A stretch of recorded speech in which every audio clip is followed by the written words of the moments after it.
ഷെഫീറ ഫിസിയോതെറാപ്പിസ്റ്റാണ്. സ്ത്രീകളിൽ ഏറ്റവും കൂടുതൽ കണ്ടുവരുന്നൊരു പ്രശ്നമാണ് ബാക്ക് പെയിൻ. അത് ഏജൊന്നുമില്ല. ഐ മീൻ ഒരു 24 കഴിഞ്ഞ് കഴിഞ്ഞാൽ ഒട്ടുമിക്ക സ്ത്രീകളിലും നമ്മൾ വീഴ്ചയോടല്ലാണ്ട് അല്ലെങ്കിൽ ആക്സിഡൻറ്റ് അങ്ങനെയൊന്നും അല്ലാണ്ട് തനിയെ വരുന്ന ബാക്ക് പെയിനുള്ള ഒരു 95% ബാക്ക് പെയിൻ സ്ത്രീകളിൽ ഭയങ്കരമായിട്ട് വരുന്നുണ്ട്. അപ്പോൾ അതിൻ്റെ മെയിൻ റീസൺ എന്താണെന്ന് വെച്ച് കഴിഞ്ഞാൽ ഡെലിവറിക്ക് ശേഷം അവർ പ്രോപ്പറായിട്ട് കെയർ പോകുന്നില്ല എന്നുള്ളതാണ് ഏറ്റവും വലിയൊരിത്.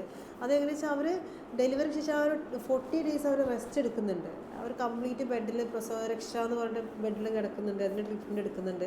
പക്ഷെ അത് കഴിഞ്ഞിട്ട് അവർ ഡയറക്റ്റ് അവരുടെ ബാക്കി ആ 40 ദിവസം കഴിഞ്ഞ് കഴിഞ്ഞാൽ പിന്നെ ആ സ്ത്രീ പോകുന്നത് അവരുടെ കുട്ടിയുടെ കാര്യങ്ങൾ, വീട്ടിലെ കാര്യങ്ങൾ, മൂത്ത കുട്ടികളുണ്ടെങ്കിൽ അവരുടെ കാര്യങ്ങൾ നോക്കാനാണ്.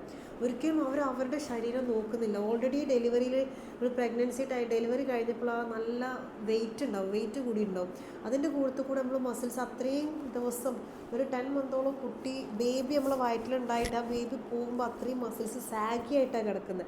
അതിനൊരിക്കലും അവർ ഉള്ളിലോട്ട് ആക്കാനോ അല്ലെങ്കിൽ അതിൻ്റെ സ്ട്രെങ്ത് ആക്കാനോ ചെയ്യുന്നില്ല. അതങ്ങനെ സാഗി ആയിട്ട് കിടക്കുമ്പോൾ അത് അങ്ങനെ കിടക്കുക. അതിന് പിന്നെ വേറെ ട്രീറ്റ്മെൻറ്റ് ഒന്നും. പിന്നെ കുറേ കാലം ബെൽറ്റൊക്കെ യൂസ് ചെയ്ത് വയറ് കെട്ടി വെക്കുന്ന ഒരു പ്രോസസ്സ്, അതിനൊക്കെ ഒരു ലിമിറ്റ് ഉണ്ട്. അത് നമ്മൾ യൂട്രസ് താഴോട്ട് പോവുക അതല്ലെങ്കിൽ ആ ചുങ്ങി പോവുക എന്നുള്ള തിയറി വെച്ചിട്ടാണ് അത് കെട്ടി വെക്കുന്നത്. പക്ഷേ ഒരിക്കലും അതുകൊണ്ട് നമ്മുടെ ബാക്ക് പെയിൻ അല്ലെങ്കിൽ ഇപ്പോൾ നമ്മൾ ബാക്കിയുള്ള മസിൽസ് സ്ട്രെങ്ത് ആവുന്നില്ല. നമ്മൾ എക്സസൈസ് ചെയ്തിട്ടാണ് പ്രോപ്പറായിട്ട് മസിൽസിനെ സ്ട്രെങ്ത് ആക്കിയിട്ടില്ല എന്നുണ്ടെങ്കിൽ വീണ്ടും നമ്മുടെ നട്ടിലുള്ള ആ ഒരു സ്പൈനിലുള്ള കർവേച്ചർ കൂടിക്കാണ്ട് വീണ്ടും ഡിസ്ക് ബൾജാവാനുള്ള സാധ്യത വളരെ കൂടുതൽ. ഒട്ടുമിക്ക പേഷ്യൻസിനെ ഞാൻ കാണുന്നത് ആഫ്റ്റർ ഡെലിവറിക്ക് ശേഷം അവർക്ക് പെയിൻ മുതൽ ഡെലിവറിക്ക് 2 years വീണ്ടൊന്നുമില്ല.